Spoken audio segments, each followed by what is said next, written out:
হাহাকাণ্ডৰ নতুন পাক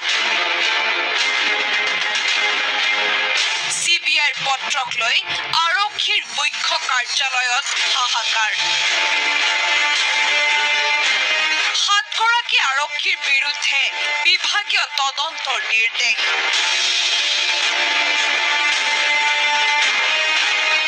তদন্তৰ পূৰ্বে 2 গৃহৰক্ষী জোৱানক চাকৰিৰ পৰা বৰখাস্ত চলিত বৰ্ষৰ 7 ফেব্ৰুৱাৰীত নগাঁও সত্ৰ ন্যায়াধীশৰ আদালতত চূড়ান্ত প্ৰতিবেদন দাখিল কৰি CBIয়ে সামৰণি পেলাইছিল জুনমণি ৰাভাৰ ৰহস্যজনক মৃত্যুৰ তদন্তৰ সেই প্ৰতিবেদন দাখিলৰ 7.5 মাহৰ পাছত CBIৰ এখন পত্ৰই হাহাকাৰ লগাইছে অসম আৰক্ষীৰ মুখ্য কাৰ্যালয়ত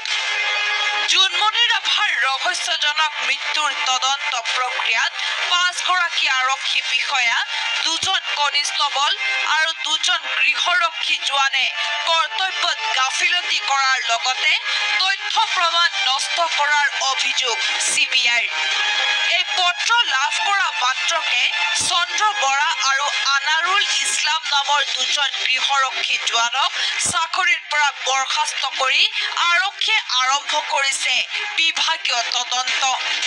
কাৰ্যত জুনমণি ৰাভাৰ কাণ্ডৰ ফাইল পুনৰ খুলিব লগা হৈছে অসম আৰক্ষীয়ে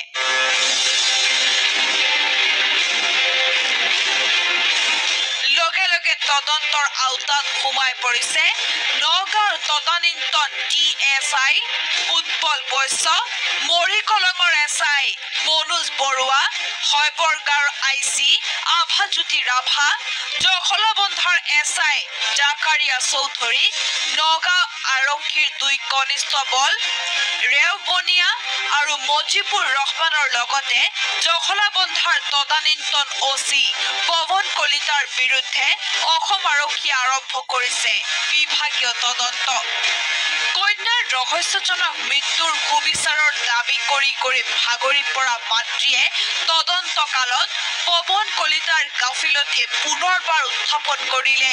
সুমিত্ৰা ৰাভাই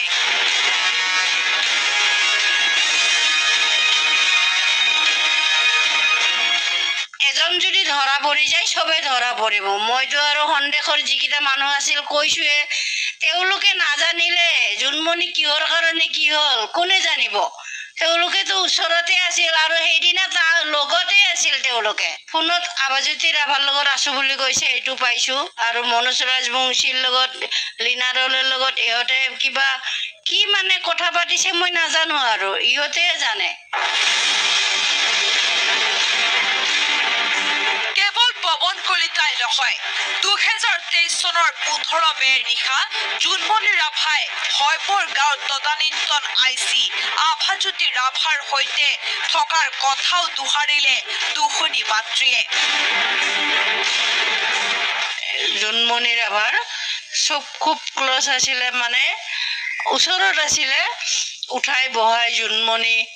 তাইও মানে আভাজ্যোতি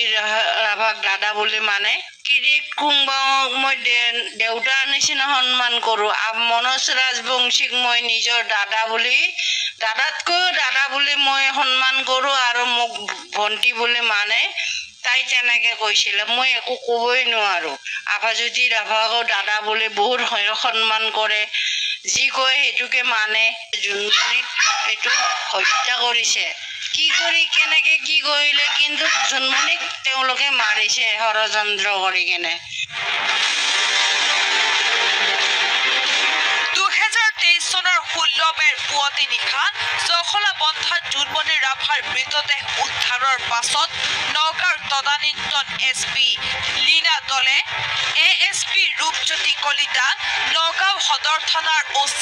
মনোজ ৰাজবংশীৰ বিৰুদ্ধে ষড়যন্ত্ৰৰ অভিযোগ আনিছিল মাতৃ সুমিত্ৰা ৰাভাই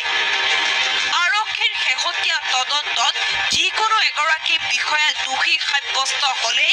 এজনকৈ সকলো জালত পৰিব বুলি আশা পালি আছে জুনমণিৰ মাতৃয়ে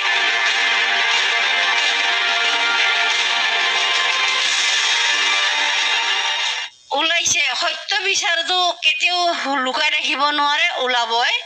ওলালে তদন্ত কৰি কেনে ভাল কৰি এওঁলোকো মোৰ যেনেকৈ ছোৱালীক মাৰিছে ইহঁতকো এনেকৈ ফাঁচি দিব লাগে মই সেইটোৱে বিচাৰোঁ আৰু 2023 চনৰ 16 মেত দখলাবন্ধাৰ ৰাষ্ট্ৰীয় ঘাইপথত চূৰ্ণ বিচূৰ্ণ হৈ থকা গাড়ীত জোনমণিৰ মৃতদেহ প্ৰথমে প্ৰত্যক্ষ কৰা আৰক্ষীৰ লোক জনাই আছিল দখলাবন্ধাৰ প্ৰাক্তন এছআই জাকাৰিয়া চৌধুৰী ঘটনাস্থলীৰ পৰা জখলাবন্ধা মহকুমা চিকিৎসালয়লৈ জোনমণিৰ মৃতদেহ লৈ অনা চতুৰ্থ বৰ্গৰ কৰ্মচাৰী তথা 108 সেৱাৰ কৰ্মচাৰীৰ ভাষ্যৰ সৈতে কথাৰ অমিল হৈছিল এছআই জাকাৰিয়া চৌধুৰীৰ তেনে বহু ৰহস্য ভেদ নোহোৱাকৈয়ে 2024 চনৰ 7 ফেব্ৰুৱাৰীত নগাঁও সত্ৰ ন্যায়াধীশৰ আদালতত চূড়ান্ত প্ৰতিবেদনত দাখিল কৰি CBIয়ে সামৰণি পেলাইছিল জোনমণি কাণ্ডৰ তদন্ত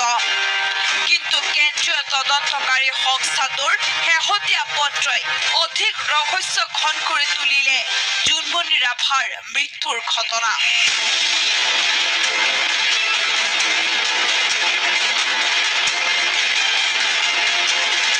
bureau report news 18 Assam north east